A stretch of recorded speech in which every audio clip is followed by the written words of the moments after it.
shockingly good.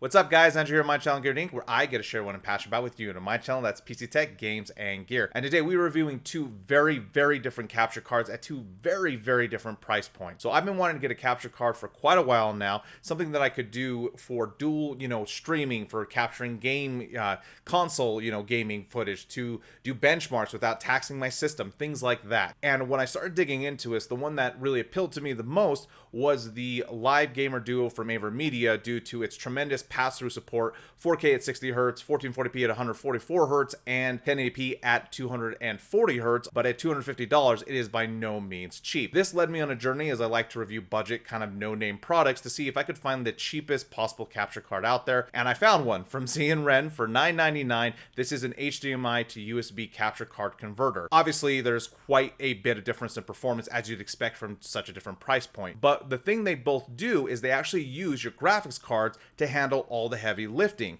And so your mileage will obviously vary on the performance of these two products based on how good of a computer you have to basically begin with. Now, a capture card this cheap would really have a few functionalities. This would be an entry-level budget for anyone who's wanting to capture things like console gameplay, or if you're tying in something maybe like a DSLR, like I'm using right here, for like a webcam. So those were the two main things I wanted to test for recording and for streaming. Obviously, there's some new games that have come out. I decided to hook up my Switch and plug in Hyrule Warriors Age of Calamity, a new title that just came out on the 20th. Side by side, when I was doing the recording, as you can see here, it is shocking how little difference there is between these two. I didn't notice any difference in compression for 1080p 60 Hz. I didn't notice any artifacting on either of these devices when I was doing these recordings. You can see that both are pretty much just buttery smooth across the board. Now again, I have a fairly beefy system, the specs of which will be in the description of this video,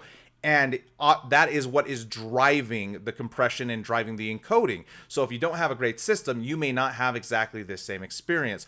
But literally, for a $10 capture card, if you're just trying to capture some video from like a console, this is a fantastic value. Obviously, the advantage with the AverMedia is you can have multiple devices plugged in. As you can see here, I have both my monitor, my DSLR, and the Switch plugged into the back of the AverMedia card, which obviously you would have to have multiple of these dongles to be able to do something like this, which may or may not be supported by whatever streaming software you're doing. Now, speaking of streaming, I decided to do a test for that as well, and once again, look at this side by side.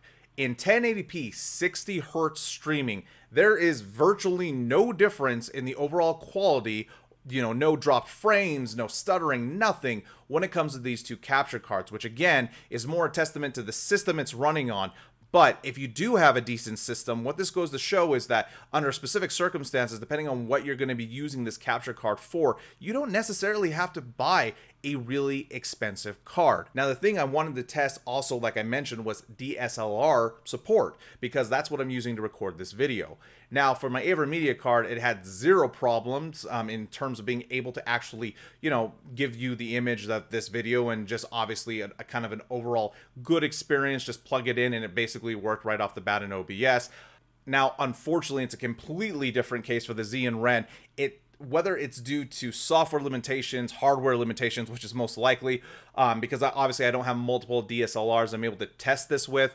It just got crazy video artifacting when I was actually trying to do any streaming or recording with this DSLR. So depending on the camera you have, I don't know if it's going to honestly work or not. Technically, this is a 4K camera, but it is supposed to support that resolution, and it downscales it to 1080p.